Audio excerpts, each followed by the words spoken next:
Magandang araw sa inyong lahat mga ka-livestock farming. Ito muli si JC De Guzman ng Alpha Adventure Farms. At sa video ito, sasagutin ko itong tanong or mga tanong na galing sa isang sender. Kinoment niya sa dalawang videos ni Alpha Adventure Farms sa ating YouTube channel. So ito ang tanong. Okay lang bang haluan palagi ng kanin? Hindi po ba nakakabulate, sir?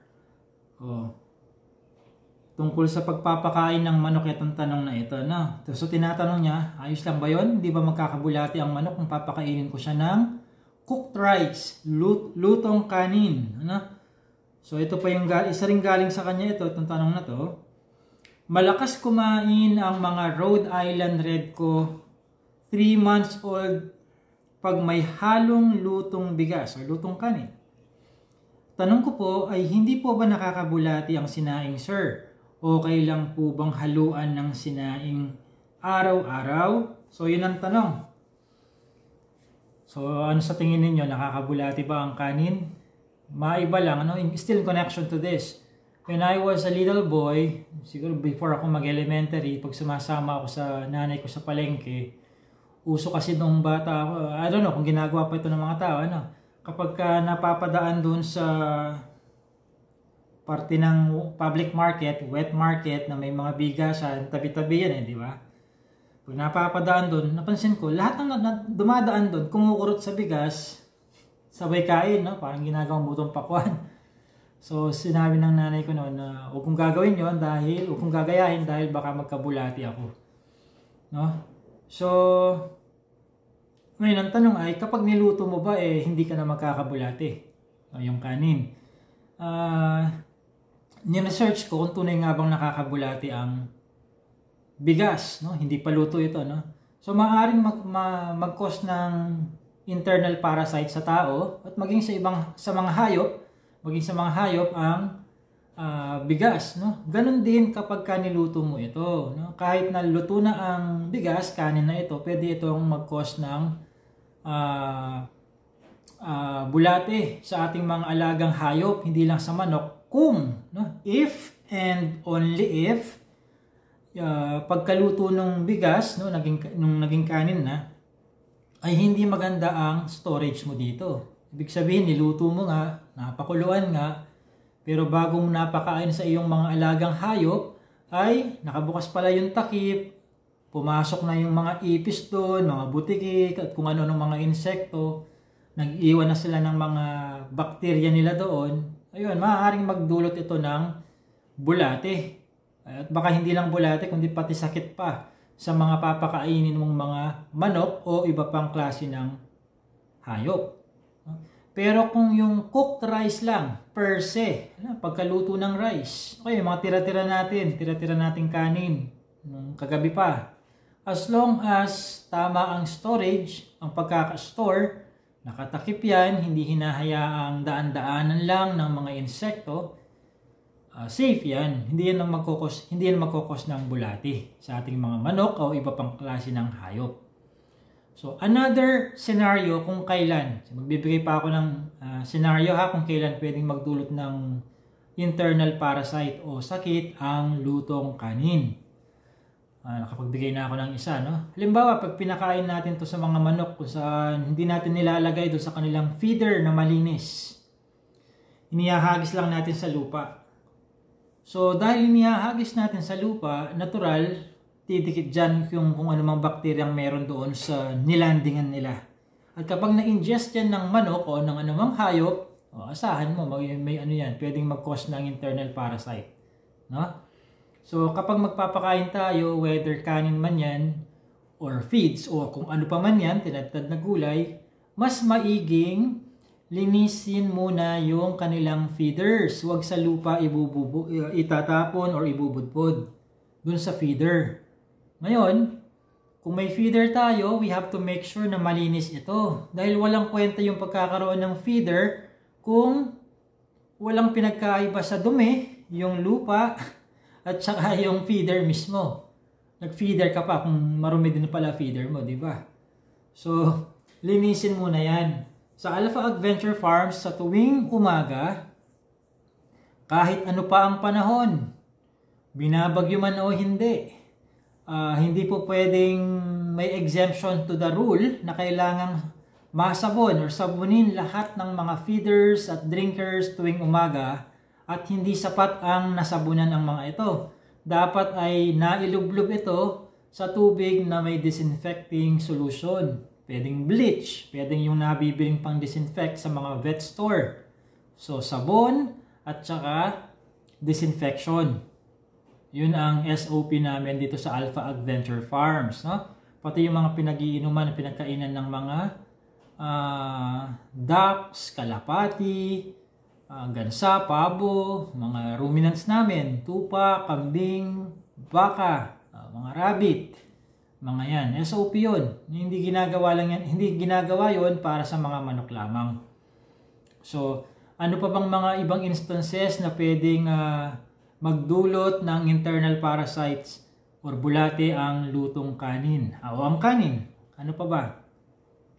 So maliban sa poor storage, tsaka dun sa pagpapakain sa lupa, so far yung dalawang lang yun, no, ang naiisip kong pwedeng maging cause ng internal parasite para sa ating mga manok, no?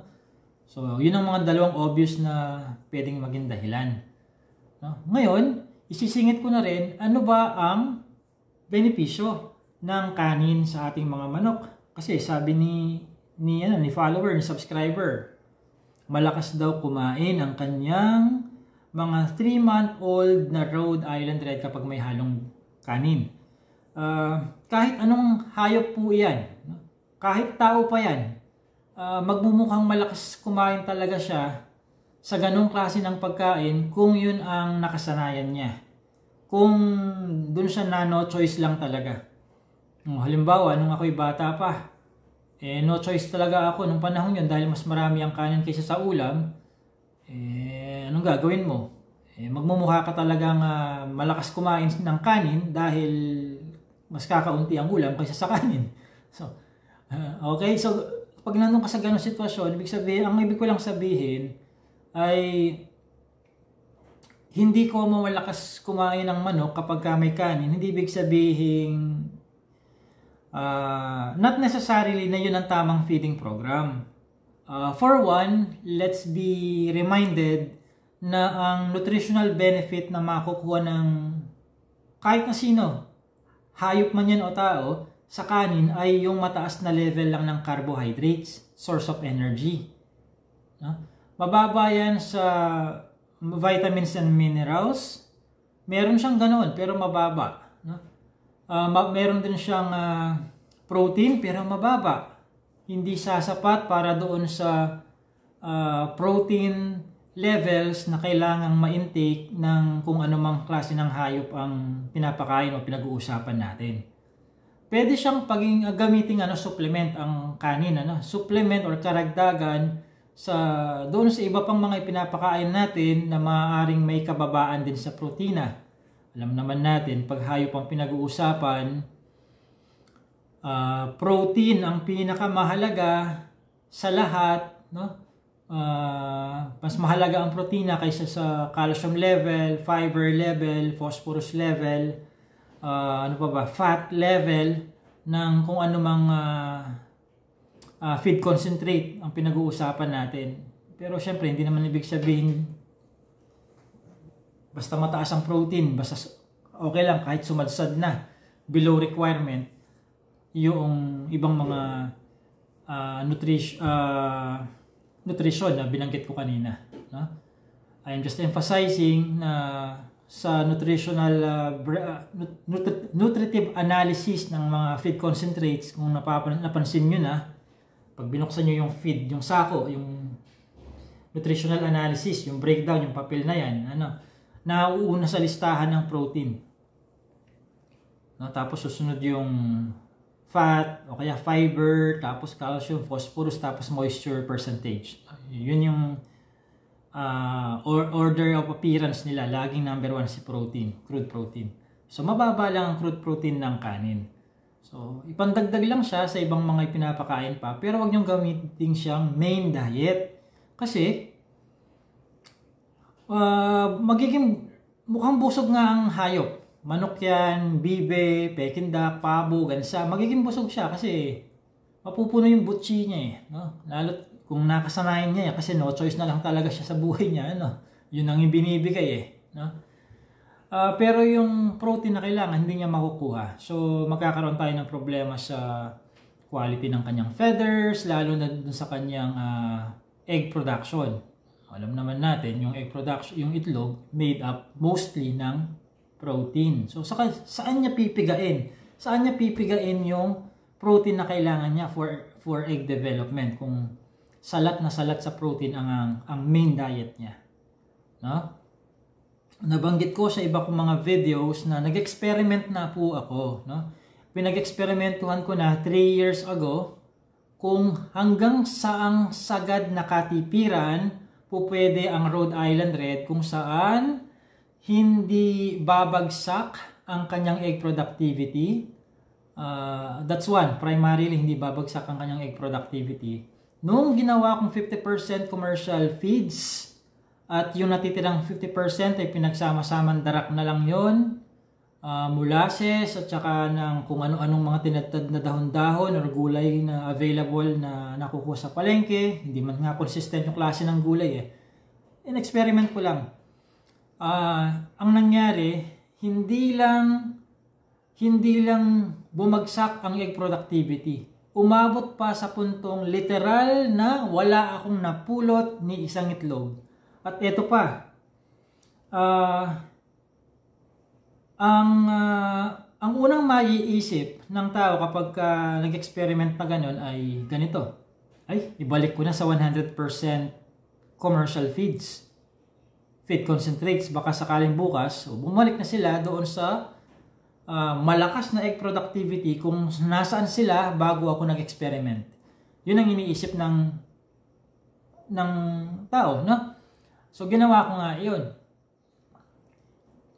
It took more than a month bago sila pumick up muli ng egg productivity dun sa kalakasan nila bago ko sinimula ng experiment. So, ganun ka, ganun ka devastating yung wala sa ayos na pagtitipid sa pagkain ng mga alagang manok. Ano? So, in the end, sa experiment na yon I concluded na hindi ka nakakatipid kasi binalikan ka ng manok eh. No? Napagastos ka pa tuloy. Ako pala, napagastos pa ako tuloy dahil I had to feed them for more than a month nang hindi nare-reciprocate or walang tubo, walang kita yung bumabalik na bilang ng itlog sa akin. Apektado pa pati yung kalidad ng itlog. No? Dating nagla-large na sila, bumalik doon sa may piwi pa nga eh, nung bumabawi na sila. Para silang nagsimula muli sa pangingitlog. So, lost time, lost value for money, daming affected doon. Hindi mo naman pwedeng sabihin doon sa mga ineksperimentuhan ko na, siya, imbes na 110 grams per head per day kayo, 55 na muna ha. Gagawin ko na lang 110 grams kapag nag-perform na kayo. Hindi po pwede yun. Ikaw muna ang mag-perform sa pagpapakain bago sila mag-perform sa pangingitlog. So, ayun. Isiningit ko lang, kasi ang main topic natin dito, nakakabulati ba ang kanin? Isiningit ko lang yun para alam din ninyo na carbo lang, carbohydrates. Nung bata ako, maisingit ko lang. Kapag kakaunti yata ang ulam mo, mas parang 1-2 kutsara lang ang ulam mo, tapos 1 bandihado ang kanin mo, talagang sa air condition room, ikaw ang unang nilalamig, Sabi nila nun parang di ka lamigin, damihan mo kanin mo. Ginagawa ko nga naman talaga yun. 2 platong kanin, 1 tinapaang ulam. Wala. Yung mga klase ko, chill-chill lang sa klase, tapos ako itong nanginginig. So anyway, naisingit ko lang yan. I don't know kung may connection sa topic natin. So, I hope I was able to address, or I hope na kontento ka doon sa sagot ko sa tanong mo kung nakakabulati ba yan, at siningitan ko na rin ng iba pang information tungkol sa nutritional benefits na mapapala ng ating mga manok sa pagpapakain ng kanin. Okay, so I hope that settles the concern or the issue. Kung gusto nyong matutunan ang kabuuan ng aking programa sa pag-aalaga ng mga manok, Rhode Island Red, Black Australorp, Decal Brown, Decal White, wag lang Texas, wag lang sasabunging manok, Hindi ako nagsasabong kaya hindi ako interesado sa kung paano malaman paano inaalagaan ng sasabunging manok. So, pwede kayong mag-register dun sa aking chicken farming seminar. Pre-recorded po ito hindi siya live na online. Hindi rin siya in-person na live. Pre-recorded. Kahit pre-recorded ito, meron siyang kasamang 30-day free consultation. So, habang pinapakinggan nyo yung video ko at may tanong kayo, ilista nyo muna sa papel o sa cellphone ninyo. At after nyong manood at after nyong mailista lahat ng mga follow-up questions nyo, one time, big time, ipadala nyo sa akin sa email at ako mismo ang sasagot. Ako naman talaga sumasagot sa mga email ninyo, sa mga comment ninyo. Sasagutin ko yon. So, mas maganda ito para sa akin. Bakit? Hindi na kayo maaabalang bumiyahe pa, hindi na kayo maaabalang mag-file ng vacation leave, hindi na kayo mapupwersang umupo maghapon sa harap ng computer. Mag-aaral na lang kayo, papanoorin nyo na lang ang video ko kung kailan kayo libre, kung kailan kayo maluwag ang schedule, kahit sa cellphone lang po pwede, nasa bus kayo, mag-headset kayo po pwede. So, isang taon ang access nyo dun sa video. Gusto nyo umpisahan dun sa last 3 months ng taon, pwede, nasa sa inyo na yan. Pero na-forfeit na nun yung 30-day free technical consultation. Kasi yung 30 days na yon ay magsisimula sa araw ng pagkaka-create ng iyong account, kung kailan ka nag-register, doon magsisimula yun. Ginawa kong gano'n para magkaroon kayo ng reason na huwag i-pending. Kasi may mga na-encounter akong ganyan magre-register, wala, hanggang register lang, tapos parang hindi feel din yung mag-aral. So para at least may dahilan kayo para paspasin ang pag-aaral. Tapusin nyo yung video for the first 30 days. Ang habang panahon na yun, ano ba yan? 30 days na yun. Siguro naman matapos nyo yung video ko within 30 days. So, nasa description ng link, description ng video na to yung link. Kayo na mag-register within the same day, ma-approve, makikreate ang inyong account. This has been JC De Guzman of Alpha Adventure Farms.